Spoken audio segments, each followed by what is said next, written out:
भगवत गीता श्लोक क्लास में आज का श्लोक है तीसरे अध्याय का 43वां श्लोक, अध्याय 3, श्लोक नंबर 43। श्लोक है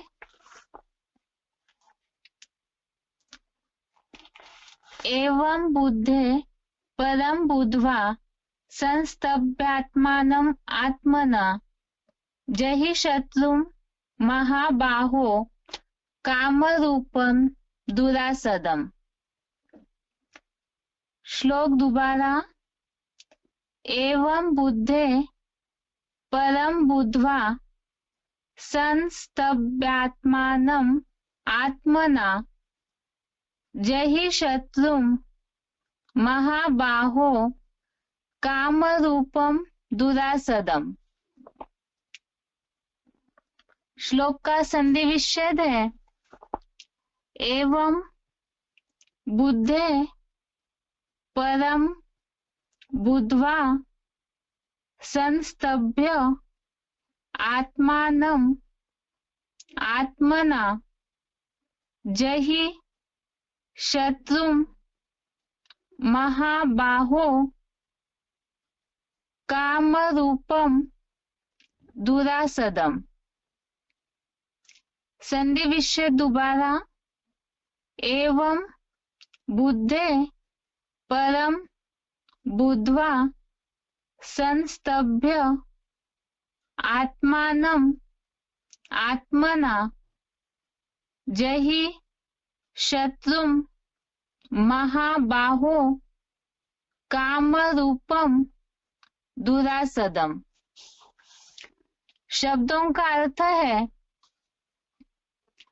एवं अर्थात ऐसे, बुद्धे अर्थात बुद्धि से, परम अर्थात प्रबल है, बुद्ध्वा अर्थात जानकर, आत्मानम अर्थात अपनी आत्मा को, आत्मना अर्थात अपने द्वारा, संस्तभ्य अर्थात संपूर्ण स्थिर करके, महाबाहो अर्थात हे दीर्घ बाहु, दुरासदम अर्थात कठिनाई से वश होने वाले, काम रूपम अर्थात काम विकार रूपी, शत्रुम अर्थात शत्रु को, जही अर्थात मार डाल। शब्दों का अर्थ दोबारा।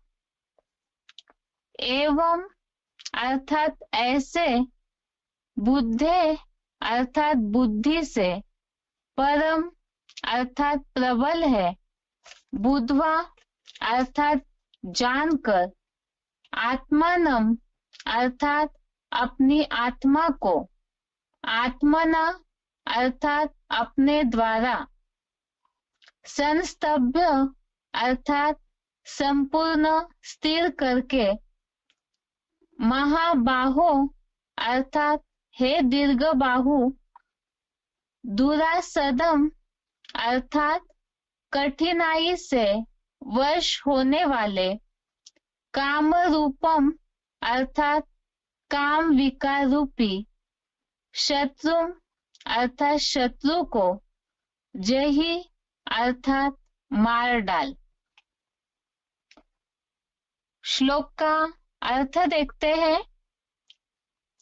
ऐसे बुद्धि से जो प्रबल है उसे जानकर अपनी आत्मा को अपने द्वारा संपूर्ण स्थिर करके, हे दीर्घ बाहु कठिनाई से वश होने वाले, काम विकार रूपी शत्रु को मार डाल। ये तीसरे अध्याय का अंतिम श्लोक है जिसमें काम विकार रूपी शत्रु किस तरह से मनुष्य की बुद्धि को नाश करता है हमने पहले देखा है। इसीलिए भगवान ने इस काम विकार रूपी शत्रु को मारना चाहिए और कैसे मारना है उसका तरीका ही इस श्लोक में बताया है। कल हमने एक सिलेक्टेड पॉइंट भी समझा था, वो इसी श्लोक से रिलेटेड भी था। पहले हम इस श्लोक का अर्थ समझते हैं कि ऐसे बुद्धि से जो प्रबल है, इंद्रिया प्रबल है क्योंकि बाह्य है और भोगने की आदत हुई है उनको।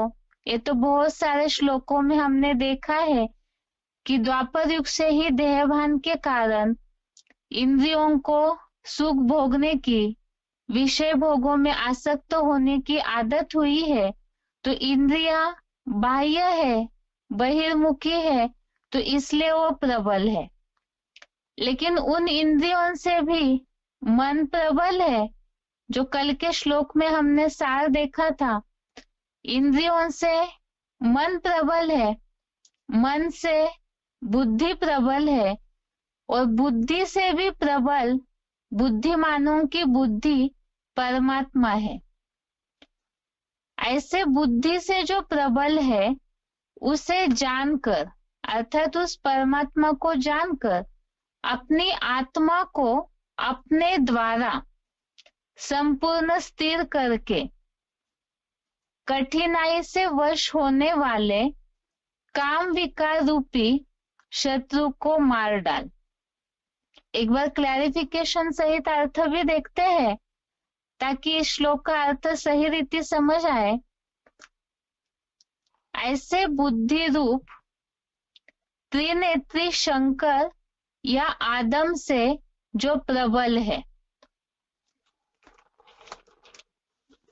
कल के श्लोक में 42 नंबर के श्लोक में जो बात आई है कि मन इंद्रियों से प्रबल है और बुद्धि मन से भी प्रबल है, तो उसे समझाते समय इस बात का उल्लेख आया कि त्रिनेत्री शंकर की जो बुद्धि है, तीन देवों में से बुद्धि के रूप में जिनका पार्ट है, तो और भी प्रबल है और उनसे भी प्रबल परमात्मा है। यहाँ उसी का उल्लेख फिर से आया। ऐसे बुद्धि रूप त्रिनेत्री शंकर या आदम से जो प्रबल है, उस आकर्षण मूर्त को परम पिता जानकर, अर्थात जो त्रिकालदर्शी सदाशिव ज्योति है, वो बुद्धिमानों की बुद्धि और भी प्रबल है, अति सूक्ष्म है, तो उसीलिए वो प्रबल भी है। तो उन्हें जान करके दूसरी स्टेप बताई यहाँ, उसके आगे और एक तरीका बताया है। अपनी जड़ स्टार मानिंद चेतन ज्योति बिंदु आत्मा को अपने भ्रू मध्य में अपने मन बुद्धि द्वारा भली भांति संपूर्ण स्थिर करके, अर्थात ही अपनी जड़ स्टार मानिंद चेतन ज्योति बिंदु आत्मा को, आत्मा जो ज्योति बिंदु की तरह दिखने वाली है, ये चेतन ज्योति बिंदु है, चमकता हुआ सितारा जिसे हम कहते हैं। तो ऐसी आत्मा को अपने ही द्वारा भ्रुकुटी के मध्य में अपनी मन बुद्धि के द्वारा संपूर्ण स्थिर करके भली भांति, अर्थात अच्छी तरह से, क्योंकि मन में संकल्प दौड़ेंगे तो बुद्धि को भी वो खींच के ले जाते हैं। इसीलिए मन के संकल्प और बुद्धि की निर्णय शक्ति दोनों की एकाग्रता के द्वारा संपूर्ण स्थिर करके, हे दीर्घ बाहु, कठिनाई पूर्वक अभ्यास और वैराग से वश होने वाले काम विकार रूपी जो शत्रु है, इसके पहले भी हमने देखा कि काम विकार की आग कामाग्नि जो है वो दुष्पूरेण, अर्थात कठिनाई से पूर्ति होने वाली है, अर्थात तो आग भड़कते ही रहती है। इसी तरह से ही और जितना आग तेजी से भड़कती है, पूर्ति जल्दी नहीं होती है उसकी, ऐसे ही वो वश में भी कठिनाई से आती है। एक काम विकार की आग, ये जो विकार है, अवगुण है, जो मनुष्य को पूरी तरह मूढ़ बनाता है, जीवन नष्ट कर देता है, ऐसे कठिनाई से वश होने वाले काम विकार को, तो कठिनाई से अर्थात इसके लिए ही बताया अभ्यास और वैराग से वश होने वाला। जब तक इसका लगातार कंट्रोल करने का, इन विकारी भावनाओं को, ये जो आग है, इसे कंट्रोल करने के लिए लंबे समय का अभ्यास और बेहद का वैराग्य से वश होने वाले काम विकार रूपी अपने अंदर के इस कपोल कल्पित काम देव रूपी शत्रु को मार डाल। अर्थात जो भी नंबरवार पुरुषार्थी अर्जुन है, परसेंटेजली अंदर ये आग रहती ही है, क्योंकि सभी मनुष्य कलयुग अंत में तमोप्रधान बने हुए हैं। इसीलिए यहाँ बताया अपने अंदर के इस कपोल कल्पित कामदेव रूपी शत्रु को मार डाल।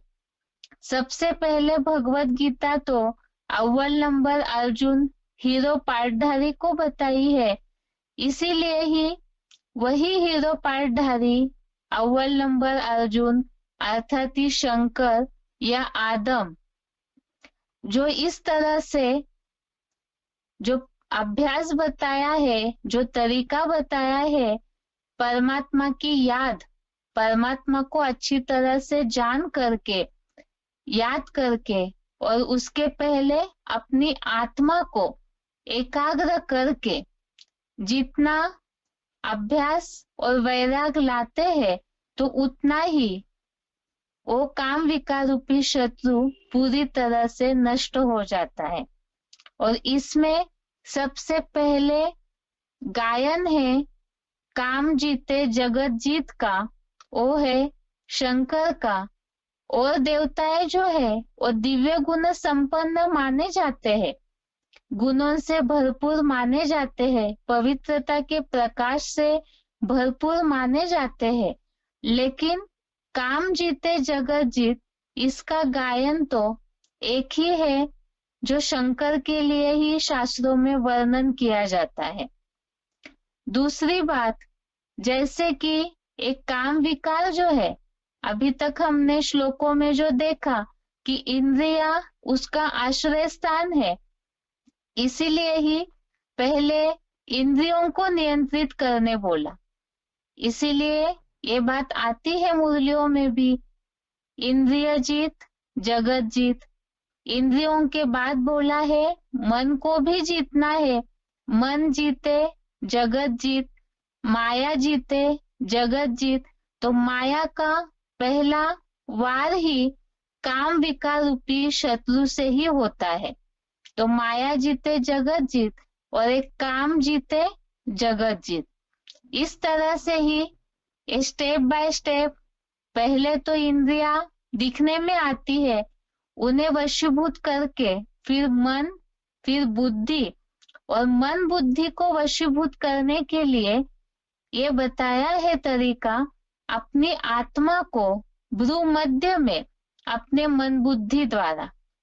ये तो ब्राह्मणों का बेसिक फाउंडेशन है कि पहले तो अपने आप को आत्मा समझना है, भ्रुकुटी के मध्य में मन बुद्धि एकाग्र करके ज्योति बिंदु सितारे को याद करना है। यह सबसे पहला ब्राह्मण पने का फाउंडेशन ही है अभ्यास का। और दूसरा बताया है उस आकर्षण मूर्त परम पिता को जानकर, अर्थात ये जो कामाग्नि है ये तभी भस्म होगी, इस कामाग्नि के द्वारा काम विकार से, काम चिता से जो भी पाप हुए हैं उसे भस्म करने के लिए उतनी ही तेज योगाग्नि भी चाहिए।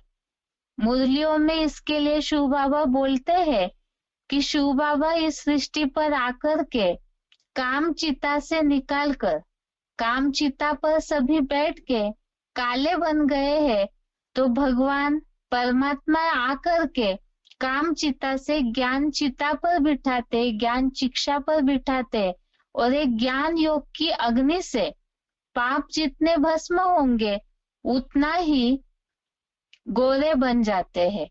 और इसमें सबसे पहले अव्वल नंबर में शंकर का ही गायन है।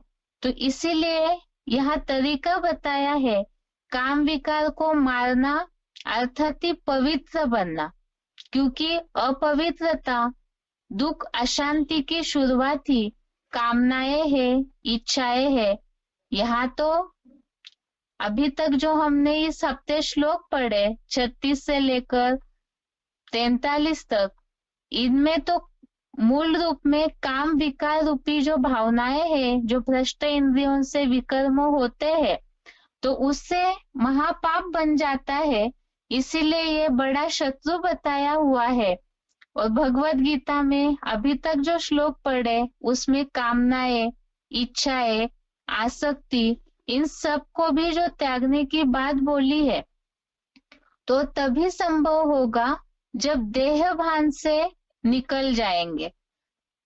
इसके पहले भी श्लोक में उल्लेख आया है, द्वापर युग से देहभान आया और देहभान से ही विकारों की, काम और क्रोध और उसके बाद अन्य विकारों की शुरुआत हुई।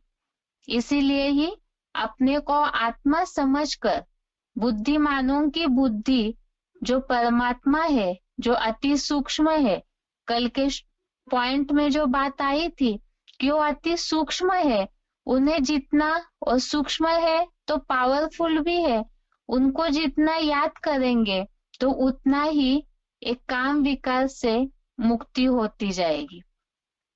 यह आज के श्लोक का अर्थ है। इसका उच्चारण सुन के उसके बाद सिलेक्टेड पॉइंट्स और मुरली पॉइंट्स।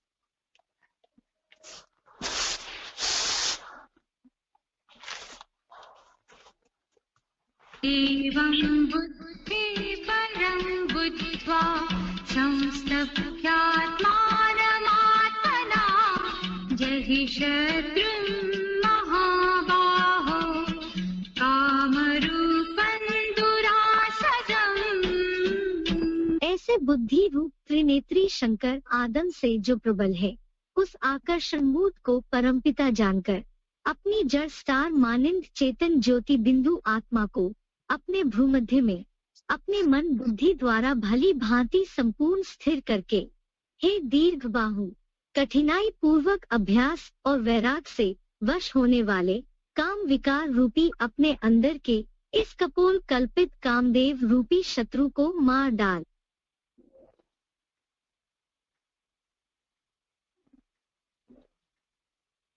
एवं बुद्धि परं बुद्ध्वा संस्तभ्यात्मानमात्मना जहि शत्रुं महाबाहो कामरूपं दुरासदम्। ऐसे बुद्धि रूप त्रिनेत्री शंकर आदम से जो प्रबल है, उस आकर्षण मूर्त को परमपिता जानकर अपनी जड़ स्टार मानिंद चेतन ज्योति बिंदु आत्मा को अपने भ्रूमध्य में अपने मन बुद्धि द्वारा भली भांति संपूर्ण स्थिर करके, हे दीर्घ बाहु, कठिनाई पूर्वक अभ्यास और वैराग से वश होने वाले काम विकार रूपी अपने अंदर के इस कपोल कल्पित कामदेव रूपी शत्रु को मार डाल।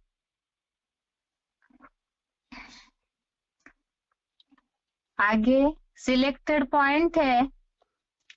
सिलेक्टेड पॉइंट वीसीडी से लिया हुआ पॉइंट है। VCD number 3961, VCD number 3961, 32 minute के बाद से लिया हुआ पॉइंट है।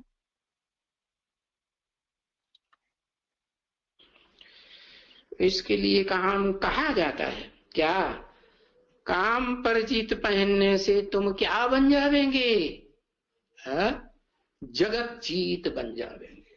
सतयुग में तो जगत नहीं होता, त्रेता में भी नहीं होता, द्वापर में होता है। सारा जगत कब कहें? सारा जगत तो कहेंगे कि जहां सब धर्म की आत्माएं इकट्ठी हो जाती हैं, तो उसको कहते हैं विश्व धर्मों का संगठन इकट्ठा हो गया। तो जगत जीत कब बनेंगे ऐसे? जब ये काम विकार के ऊपर जीत बने और इसको जितना भोजन देते जाएंगे, किसको? कामना की पूर्ति करने के लिए जितना भोजन देते जाएंगे उतना क्या होगा? ये बढ़ेगा घटेगा? हाँ, बढ़ेगा। जैसे आग है ना, इसको काम आग नहीं कहते हैं ना। आग में जितना घी डालेंगे तो क्या होगा? आग और ज्यादा बढ़ेगी कि घटेगी? और बढ़ेगी। तो बताया जगत जीत काम पर जीत पाने से बनेंगी। क्यों भाई? क्यों काम पर जीत पहनने से जगत जीत बनेंगे? क्योंकि जीत पहनते हो ना, वो साधु सन्यासी विद्वान पंडिताचार्य कोई काम के ऊपर अरे जीत थोड़े ही पहनते हैं, जीत पहनते हैं कि और ज्यादा प्रैक्टिस बढ़ाए रहे हैं, कि छोड़ देते हैं, और ज्यादा प्रैक्टिस्ड होते जा रहे हैं। तो जीत नहीं पहनते। वो जो सन्यासी होते हैं ना, उनके पास कोई थोड़े ही अहम ऑब्जेक्ट होता है, क्या? कि इस कामना को खलास करना है, इस काम को खत्म करना है। कि हम जीत पहनते हैं इस काम विकार के ऊपर। नहीं, जीत तो कोई भी पहन ही नहीं सकते। क्यों नहीं पहन सकते? हैं? क्योंकि काम पर जीत पाने का जो मिसाल है वो शास्त्रों में किसका है? कौन से देवता का? कोई देवता है जिसने अपने अंदर के काम विकार को भस्म कर दिया? उन्होंने बता दिया कोई बाहर का काम देवता है, उसको भस्म कर दिया। अरे बाहर का नहीं है, हर मनुष्य मात्र के अंदर, इस दुनिया में हर प्राणी के अंदर अपने अंदर ही काम विकार भरा पड़ा है। उसको जीत पहनना उसके ऊपर, ये कोई की बस की बात नहीं है। जब तक उस काम जीत को न पहचाना जाए जो शास्त्रों में भारत में आज भी प्रसिद्ध है। कौन? जिसको कहते हैं काम जीते जगत जीत। क्या? जिसने सारे जगत को जीत करके जगन्नाथ की उपाधि धारण करी है, विश्वनाथ की उपाधि धारण की। तो कोई भी जीत नहीं पहन सकते। कब तक नहीं पहन सकते? कब तक नहीं पहन सकते? जब तक उस जगत जीत को, उस विश्वनाथ को पहचानेंगे नहीं। कौन है जगत जीत? शिव ज्योति बिंदु। वो कहते हैं मैं तो जगत जीत बनता ही नहीं, मैं विश्व का मालिक बनता ही नहीं, तुम बच्चों को बनाता हूं। मैं बनाता क्या हूं? और तुम बच्चों को तरकीब सिखाता हूं कि जगत जीत कैसे बनेंगे। तो कैसे बनेंगे? क्या तरीका बताया है? क्या तरीका बताया जगत जीत बनने के लिए? जगत जीत बनने का तरीका बताया क्या? अरे एक को भी याद कैसे करेंगे? एक को याद करेंगे? अब एक का संग करेंगे, उपासना करेंगे, कहते ना उपासना करते हैं। तो उपासना का अर्थ नहीं समझते। उप माने नजदीक,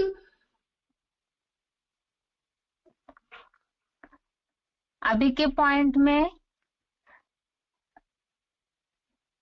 ABCD 2780 का पॉइंट था जो हमने अभी समझा इस पॉइंट में कि जगत जीत बनने का गायन तो एक का ही है और जब तक उसे नहीं पहचानते हैं, पहचान करके एक्यूरेट याद करते हैं, तभी ही ये जो काम विकार रूपी शत्रु है उस पर जीत पा सकते हैं। आज के श्लोक में यही बात है, एक तो काम पर जीत पाके पवित्र बनना है और दूसरा पवित्र बनने के लिए योगी बनना अर्थात भगवान को यथार्थ पहचान कर उन्हें याद करना जरूरी है। आगे का VCD का पॉइंट है 3961 3961।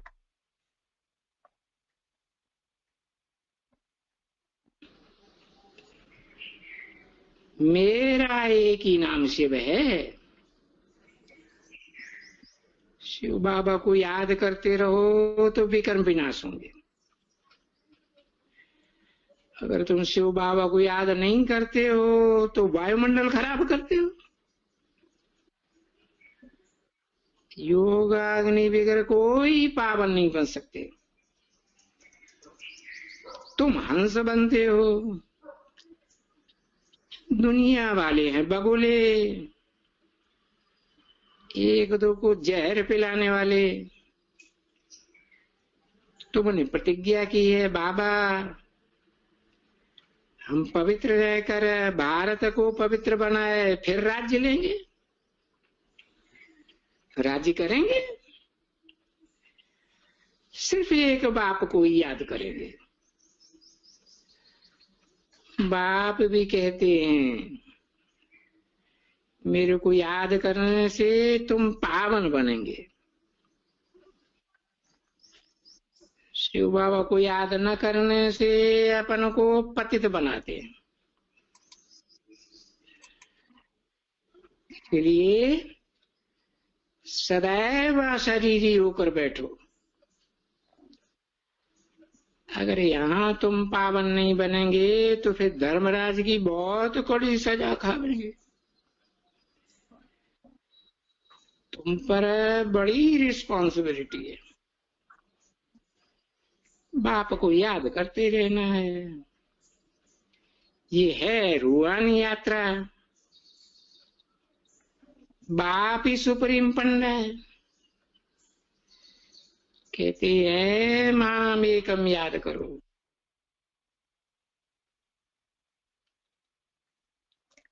अभी के पॉइंट में जैसे बात आई, एक तो शिव बाबा को याद करने की, पावन बनना है तो शिव बाबा को याद करना है, और दूसरा बताया अशरीरी बन करके बैठना है।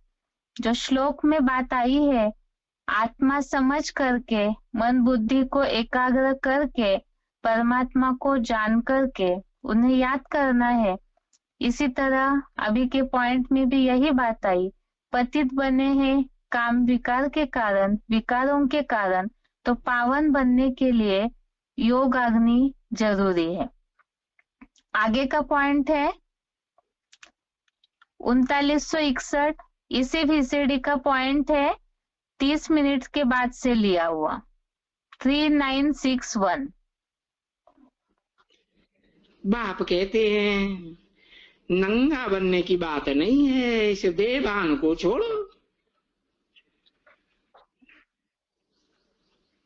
मुझे बाप को याद करने से तुम्हारे पाप भस्म होंगे।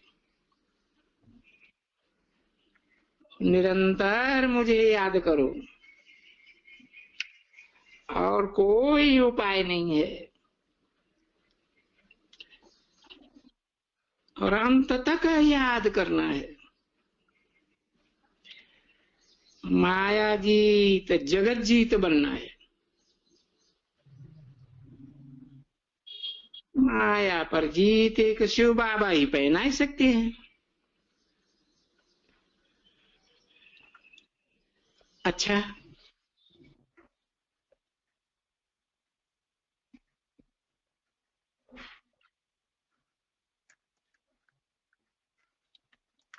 आगे का पॉइंट है VCD number 3913, VCD number 3913, 60 minute के बाद से लिया हुआ पॉइंट।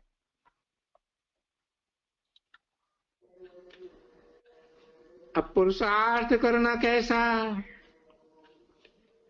जब वो सुनते हैं भाई पवित्र तो जरूर रहना है,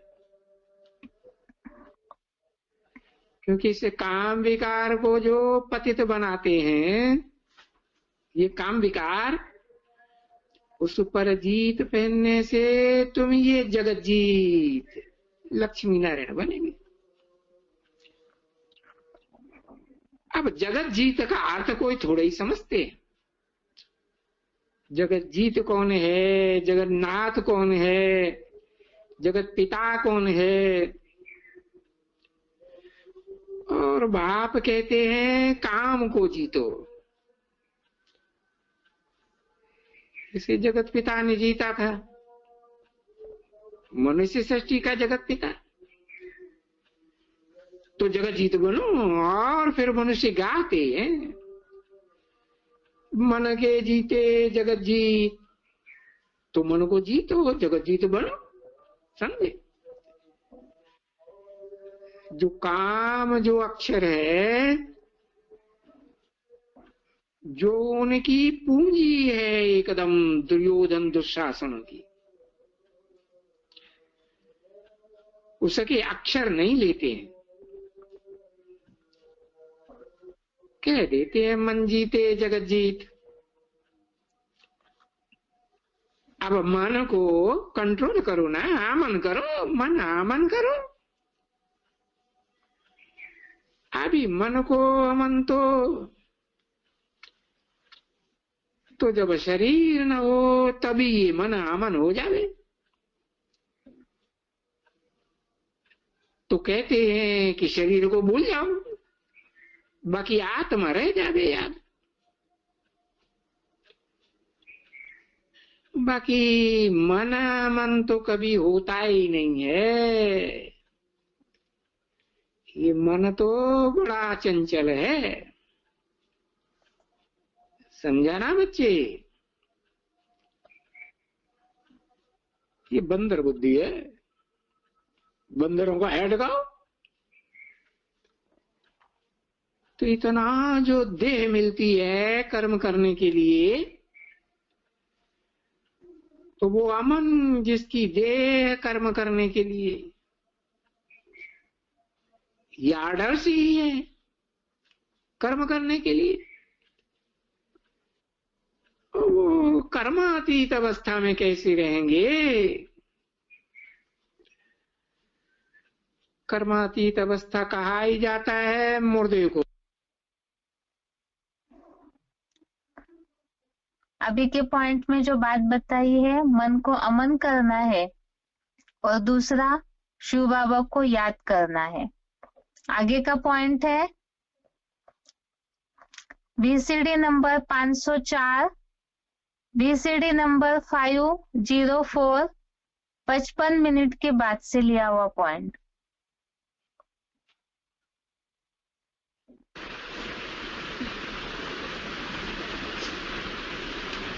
कोई भी कामजीत नहीं बन के दिखाया। कोई सन्यासी उदासी ने आज तक कामजीत बन करके दिखाया?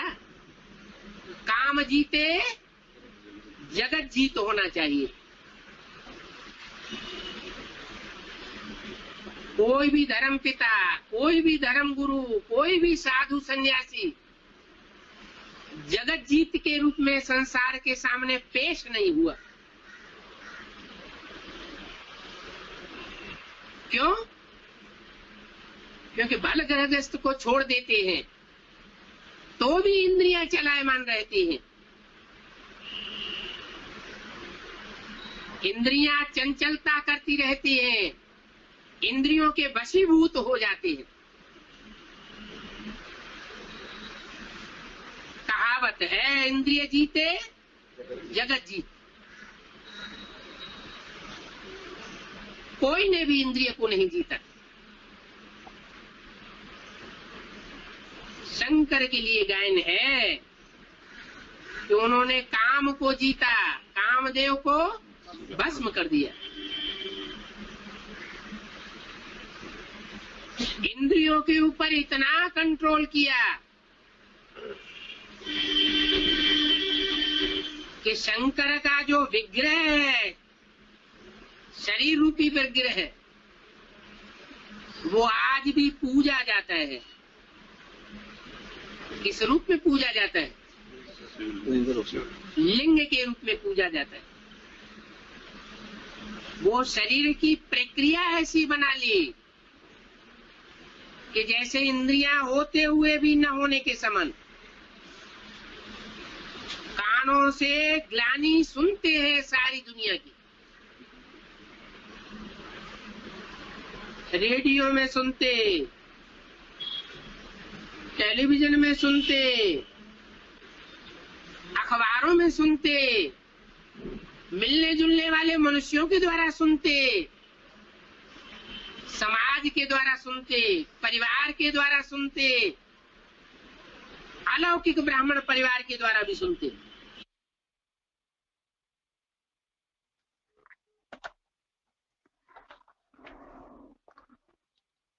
अभी के पॉइंट में जैसे बताया है, जगतजीत का गायन तो शंकर का ही है। पहले भी हमने समझा, पॉइंट जो चला था कि जगन्नाथ के रूप में इसीलिए शंकर को ही माना जाता है। तो ऐसे ही परमात्मा को पहचान कर आज के श्लोक का जो सार है, जितना हम मन को अमन बनाएंगे, अशरीरी होंगे और मन बुद्धि को एकाग्र करके जितना योगाग्नि में तपेंगे तो उतना ही पवित्र बन सकते हैं, पावन बन सकते हैं और काम जीते। जो बताया है, विकार पर जीत पाकर के उस शत्रु को मारना है और पवित्र बनना है। आगे है मुरली पॉइंट्स। मुरली तारीख है 19 अगस्त 1968। मुरली डेट 19 अगस्त 1968। बाप कहते हैं काम महाशत्रु है, इन पर जीत पहनी तो जगत जीत बनेंगे। पॉइंट दोबारा, बाप कहते हैं काम महाशत्रु है, इन पर जीत पहनी तो जगत जीत बनेंगे। दूसरा पॉइंट, मुरली तारीख 20 फरवरी 1994। मुरली डेट 20 फरवरी 1994। आत्मा चक्षु की है सिविल बुद्धि, शरीर चक्षु की है क्रिमिनल बुद्धि। आत्मा चक्षु की है सिविल बुद्धि, शरीर चक्षु की है क्रिमिनल बुद्धि। इसमें जो बात आई है आत्मिक स्थिति बनाने की, तो आत्मिक स्थिति में रहेंगे, देह भान से न्यारे होंगे, तभी सिविल बुद्धि बन सकते हैं, अर्थात विकारी दृष्टि भी हट जाएगी। आगे का पॉइंट है मुरली तारीख 23 जुलाई 1999। मुरली डेट 23 जुलाई 1999। बाप से जब हमारी आंखें मिलती है तो सब दुख दूर हो जाते हैं। आंखें मिलाने का भी अर्थ समझाते हैं। अपन को आत्मा समझ, बाप को याद करो। यह है याद की यात्रा। इसको भी योगाग्नि कहा जाता है। इस योगाग्नि से तुम्हारे जन्म जन्मांतर के पाप भस्म हो जाएंगे। पॉइंट दोबारा, मुरली तारीख 23 जुलाई 1999। बाप से जब हमारी आंखें मिलती है तो सब दुख दूर हो जाते हैं। आंखें मिलाने का भी अर्थ समझाते हैं। अपन को आत्मा समझ, बाप को याद करो। यह है याद की यात्रा। इसको योगाग्नि भी कहा जाता है। इस योगाग्नि से तुम्हारे जन्म जन्मांतर के पाप भस्म हो जाएंगे। श्लोक में जो बात आई है, एक तो अपने को आत्मा समझना है, मन बुद्धि भ्रूमध्य में एकाग्र करना है, स्थिर करना है, और दूसरा याद करना है। तो यही बात इसमें आई है कि जितना याद करेंगे इस योगाग्नि से, विकारों के कारण ही पाप होते हैं, तो पाप भस्म हो जाएंगे। विकारों को मारना भी है और उन पापों को भस्म भी करना है, तो ये दोनों भी योगाग्नि से ही होगा। इसके पहले भी हमने दूसरे अध्याय में ये पॉइंट देखा था, योग बल ही भूतों को भगावेगा। आगे का पॉइंट है, मुरली तारीख 3 फरवरी 1967, मुरली डेट 3 फरवरी 1967। काम महाशत्रु ऐसा है, अगर योग में नहीं होंगे और कोई को भी देखेंगे तो चलायमान हो जाएंगे। पॉइंट दोबारा, मुरली तारीख 3 फरवरी 1967। काम महाशत्रु ऐसा है, अगर योग में नहीं होंगे और कोई को भी देखेंगे तो चलायमान हो जाएंगे। अभी तक के पॉइंट में हमने पाप को भस्म करना, विकारों को भस्म कैसे करना है, वो बातें आई। और इस पॉइंट में जीवन में भी चलायमानी न हो, अर्थात काम पर जीत पहनने के लिए सतत निरंतर याद की बात इस पॉइंट में बताई है कि अगर योग में नहीं होंगे तो चलायमान होंगे।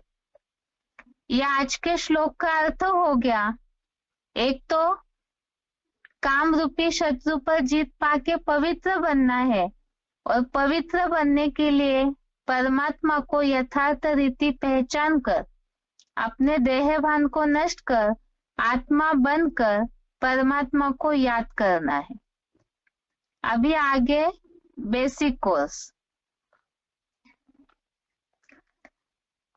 बेसिक कोर्स में अभी तक हमने चारों युगों के बारे में समझा है, सतयुग, त्रेता युग, द्वापर युग, कलयुग। और इनमें देवताओं का राज्य सतयुग त्रेता युग में था, जिसे ही स्वर्ग कहा जाता है। उसकी तुलना में द्वापर युग और कलयुग दोनों मिलाकर नरक कहा जाता है।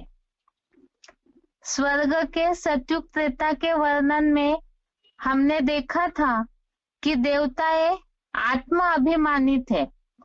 आत्मा अभिमानी होने के कारण ही वहां पर सतयुग त्रेता युग में दिव्य गुणों से भरपूर थे, संपन्न थे, पावन थे, निर्विकारी थे, और जीवन उनका सुखमय था। प्रकृति के द्वारा अच्छा जीवन बिताते थे देवताएं। ऐसे जो देवात्माएं हैं वो इसीलिए देवताएं कहलाए जाते हैं क्योंकि दिव्य गुणों से संपन्न, निर्विकारी और पावन थे। ये बात हमने पहले भी समझी है। बेसिक कोर्स में इस बात का उल्लेख बार बार आया कि आत्माएं जन्म लेते लेते नीचे उतरते हैं तो आत्मा रूपी बीज की शक्ति क्षीण हो जाती है, और उससे ही उनके जीवन शैली में, आत्मा की रोशनी में उसका प्रभाव पड़ता है। अर्थात ही देवात्माएं ही जन्म लेते लेते द्वापर से आत्मा अभिमानी से नीचे गिर के देह अभिमानी बन जाते हैं। आत्मा अभिमानी अर्थात आत्मिक स्थिति में रहने वाले, शरीर भले ही था देवताओं का, लेकिन उनकी मन बुद्धि आत्मा में ही एकाग्र थी। लेकिन द्वापर युग आने के बाद, द्वापर का अर्थ हमने समझा है, द्वापर अर्थात ही दो पूर्व, अर्थात आत्मिक स्थिति से मन बुद्धि भटक गई और देह भान में आ गई। इसीलिए ही यही फिर साधारण मनुष्य बन जाते हैं। तो ऐसे जो देवात्माएं हैं वो द्वापर युग से जब देह भान आया, द्वापर युग की जो बात हमने समझाई है जिज्ञासुओं को, जिसमें बात आई कि विकारों के कारण ही रजोगुण से अर्थात देहभान और इन दोनों से, रजोगुण से देहभान और देहभान से विकारों की शुरुआत हुई, अर्थात ही ये पतित विकारी बनकर आसुरी गुण वाले बन जाते हैं। जैसे कि असुर है, ये देवता है, और असुर, इन दोनों के लक्षणों का उल्लेख 16वें अध्याय में किया हुआ है। जैसे देवताओं के बहुत से ऐसे गुण हैं जिनके बारे में भगवान ने गीता में इस बात को बताया है। देवताएं जैसे तेजस्विता वाले हैं, धैर्य होता है देवताओं में, अहिंसा, सत्य, प्राणियों पर दया का भाव, चंचलता न होना, मीठापन, लोभहीनता, किसी के साथ द्रोह अर्थात धोखाधड़ी न करना, ऐसे बहुत से गुणों का, देवताओं का वर्णन भगवत गीता के 16वें अध्याय में किया हुआ है। और इसी के साथ साथ 16वें अध्याय में ही आसुरी गुणों का भी वर्णन किया हुआ है। जैसे अनेक विचारों में भटके हुए दंभ, अभिमान, घमंड, क्रोध, हिंसा की भावनाएं, ये जो भी बातें हैं वो सब असुरों के लक्षण हैं। तो और गहराई से इन लक्षणों को देखने के लिए 16वें अध्याय को पूरी तरह से गहराई से देखेंगे तो उसमें पूरी तरह देवता कैसे गुणों वाले हैं और वही नीचे गिर के जब अवगुणों से भरपूर, विकारों से भरपूर हो जाते हैं तो पांचों विकार और उसके साथ साथ अवगुण उनमें आते हैं। अब ये बात है कि यही लक्षण स्वर्ग और नरक, ये इसी सृष्टि की बात है। इसे समझने के लिए ही से हमने उल्लेख किया अभी कि 16वें अध्याय में देवताएं और असुर दोनों के भी लक्षण आए हैं। अभी की इस कलयुगी दुनिया में परसेंटेजली मनुष्यों में असुरों के ये अवगुण, विकारी भावनाएं कम या ज्यादा परसेंटेज में सभी मनुष्य मात्र में होता ही है। अब हो सकता है कई ऐसे दुनिया में लोग हैं वो इस बात को उठाएंगे, ये कैसे संभव है कि इस दुनिया में सभी ही असुर है। इसका एक प्रूफ ये है कि देवताओं के जो लक्षण है, देवताएं जिस तरह तेजस्वी या जो भी दिव्य गुणों से संपन्न थे, आज की दुनिया में अगर कलयुगी दुनिया में किसी में कोई गुण है, एक हाथ, दो गुण, 3 गुण, 4 गुण दिखने में आते हैं, लेकिन समाज में ये मान्यता तो है ही कि ऐसा कोई भी नहीं होता है। लोग कहते हैं इस तरह कि भगवान जब बनाता है तो कुछ ना कुछ एक कमी जरूर मनुष्यों में रहती ही है। वास्तव में ये तो अपने अपने स्वभाव अनुसार ही मनुष्यों की चलन है, हमारे कर्मों का ही फल है। लेकिन बात यह है कि कोई भी ऐसा कलयुगी दुनिया में पूरी तरह देवताओं के गुणों से संपन्न मिल ही नहीं सकता है। हाँ, इसीलिए ही कोई भी अच्छे गुण वालों को इस दुनिया में देवता नहीं कहा जाता। महात्मा कहते हैं, पुण्यात्मा कहते हैं, लेकिन कलयुगी दुनिया में कोई भी ये नहीं कहेगा कि ये पूरी तरह 100% देवता है। ऐसे ही आसुरी लक्षण भी सभी में ही परसेंटेजली कम या ज्यादा होते ही है, और वो भी इसी सृष्टि पर, इसी कलयुगी दुनिया में ही ज्यादातर देखने में आता है। इस बात से ये बात तो सिद्ध हो गई कि देवताएं और असुर, स्वर्ग और नरक, ये इसी सृष्टि की बात है, कोई ऊपर या नीचे की बात नहीं है। अर्थात जो दुनिया में ये मान्यता है, समाज में ये लोग कहते हैं कि देवताएं कोई ऊपर आसमान में रहते हैं और असुर कोई पाताल लोक में रहते हैं और बीच में मनुष्य रहते हैं, ये गलतफहमी भगवत गीता के एक श्लोक में ही हटाई गई है। ये श्लोक हमने कई बार देखा भी है, जैसे 84 लाख योनियों का जो संदर्भ आया था, उसमें भी मनुष्य किस तरह जानवर या असुर बन जाते हैं, उस संदर्भ में ही ये श्लोक आया था कि दोनों प्रकार की सृष्टि इसी दुनिया में है। ये श्लोक है 16वें अध्याय का 6वां श्लोक, अध्याय 16 का श्लोक नंबर 6। दो भूत सर्गो लोके अस्मिन् दैव आसुर एव च दैवो विस्तरशः प्रोक्त आसुरम पार्थ मे शृणु। जिन्हें स्लाइड दिख रहा है उन्हें देख पा रहे होंगे कि दो भूत सर्गो लोके अस्मिन् दैव आसुर, इस पर हाईलाइट किया हुआ है। इस बात से, इस श्लोक से ये बात सिद्ध होती है कि भगवान ने ही गीता में इस बात का उल्लेख किया है कि दोनों प्रकार की, दो अर्थात दोनों, भूत सर्गो अर्थात प्राणियों की सृष्टि इसी लोक में है। देवताएं और असुर, ये दोनों प्रकार की प्राणियों की सृष्टि इसी दुनिया में ही, इसी सृष्टि पर ही होती है।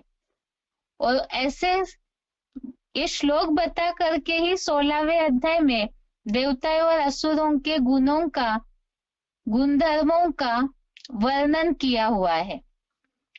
अब इससे ही इस श्लोक खास प्रूफ है, सिद्ध ये होता है कि कोई स्वर्ग ऊपर अर्थात आसमान में और नीचे नरक पाताल में, कोई जमीन के अंदर हो, ऐसी बात नहीं है।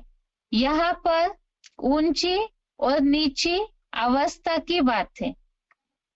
इसे हम रोज का साधारण जीवन का उदाहरण भी ले, कोई बहुत घिनौने कर्म करने वाले लोग होते हैं दुनिया में, तो कहते हैं कि वो तो एकदम नीचे गिर गया। विचारों से भी, कर्म से भी जो लोग बहुत ही खराब कर्म करते हैं, तो साधारण भाषा में लोग इस बात को कहते हैं कि इतना नीचे गिर गया जैसे राक्षसों जैसी चलन हो गई है। तो इसका मतलब यही है कि यहाँ पर है तो वो खड़ा ही व्यक्ति जमीन पे, लेकिन विचारों से, कर्म से इतने नीचे गिर जाते हैं कि लोग बोलते समय इस तरह कहते हैं, देवताएं आसमान में थे, ऐसे कहते हैं।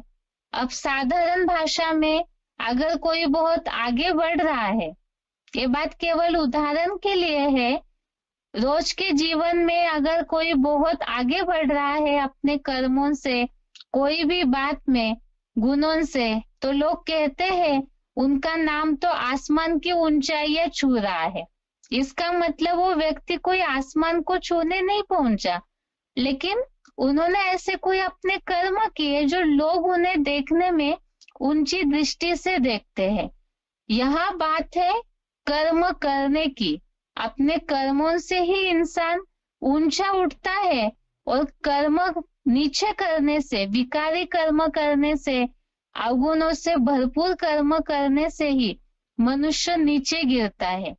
तो देवताएं दिव्य गुण संपन्न, पूरा खुशहाल जीवन ऐसे था उनका, जो उनके पांव अर्थात बुद्धि इस धरती के नीचपना को छूती ही नहीं थी।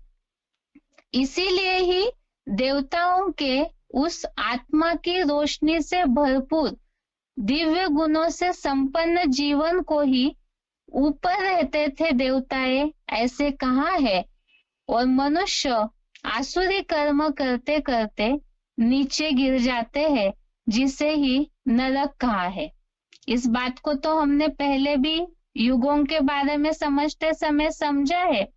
अब इसी बात को ही भगवान आकर के स्पष्ट करते हैं। भगवत गीता में तो उल्लेख किया ही है, लेकिन लोगों ने इस बात को समझा नहीं, उसे सिर्फ पढ़ने मात्र ही रख लिया। इसीलिए भगवान इस सृष्टि पर आकर इस बात को क्लियर करते हैं कि वो समय की निशानी, वो एग्जैक्ट समय कौन सा है। जैसे कि हमने समझा, भगवान आकर के ओरली स्वयं ये बताते हैं कि इस सृष्टि पर आत्माएं कब और कैसे देवता थी, अर्थात हिस्ट्री, और असुर कैसे बनते हैं, किस कारण से बनते हैं। अर्थात ये स्वर्ग और नरक वो इसी समय की बात है जिसके बारे में ही सारे धर्म वाले भी इसे मानते हैं, स्वर्ग और नरक के उल्लेख को। देवताएं जब निर्विकारी थे, सृष्टि पर सुख ही सुख था, उसी सुखमय दुनिया का और अन्य धर्म वालों में भी उल्लेख है। जैसे हिंदुओं में स्वर्ग या वैकुंठ के रूप में माना जाता है, क्रिश्चियंस में हेवन या पैराडाइज के रूप में माना जाता है, और मुसलमानों में स्वर्ग का उल्लेख ही जन्नत के रूप में है। अर्थात ही सारे धर्म वाले ही, ये तो हमने समझा कि द्वापर युग आया तो धर्म पिताओं ने आकर मत मतांतर अलग करके धर्म अलग किए, धर्म खंड अलग हुए। है तो चाहे कोई भी धर्म वाले हो, है तो सभी एक ही शरीर की आकृति के, प्रकृति के पुतले ही। भले ही मत मतांतर द्वापर युग से अलग हुए, लेकिन भगवान जो निर्विकारी सृष्टि बनाते हैं तो उसका उल्लेख हर धर्म वाले मानते हैं, क्योंकि भगवान को सभी मानते ही है। इसीलिए ऐसे स्वर्ग की दुनिया को हिंदुओं में स्वर्ग वैकुंठ, क्रिश्चियंस में हेवन पैराडाइज, मुसलमानों में जन्नत कहा है। और यही देवताएं विकारी बने, अपने कर्मों से देहभान के कारण नीचे गिरे, दुख बढ़ता गया सृष्टि पर, तो इस दुखमय दुनिया का उल्लेख ही हिंदुओं में नरक के रूप में, क्रिश्चियंस में हेल के रूप में, मुसलमानों में दोजख के रूप में कहा है। हिंदू लोग नरक जिसे कहते हैं, क्रिश्चियंस उसे ही हेल कहते हैं, मुसलमान उसे ही दोजख कहते हैं। अर्थात सभी धर्म वाले इस बात को मानते हैं कि मनुष्य अपने गुणों से ऊपर उठता है तो देवता बनता है, जो सृष्टि, जो समय स्वर्ग कहलाता है, और जब नीचे गिरते हैं तो वही समय या वो सृष्टि नरक, हेल या दोजख कहलाई जाती है। अब प्रश्न ये उठता है कि आखिर ये स्वर्ग नरक कैसे बनता है और इसका तरीका क्या है, किस कारण से ये सृष्टि नरक बनी। इसका कारण तो द्वापर युग शुरू हुआ, देहभान आया, देहभान के कारण विकार आए, और विकार आने के कारण सृष्टि नरक बनी, जिसके लिए ही बोला है नर जो करता है सो नरक बनता है।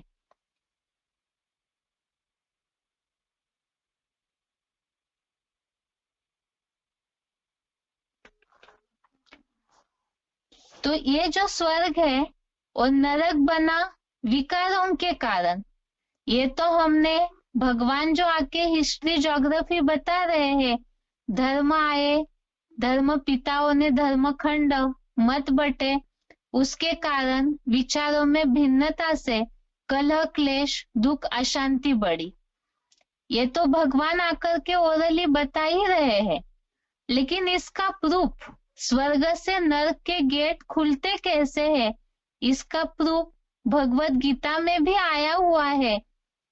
विकारों के कारण नरक के द्वार खुले और उसके लिए उपाय क्या है, देवताएं कैसे नरक में प्रवेश करते हैं, इन सारी बातों का उल्लेख भी भगवत गीता में आया है, जिसे कल श्लोकों के प्रूफ के साथ देखते हैं।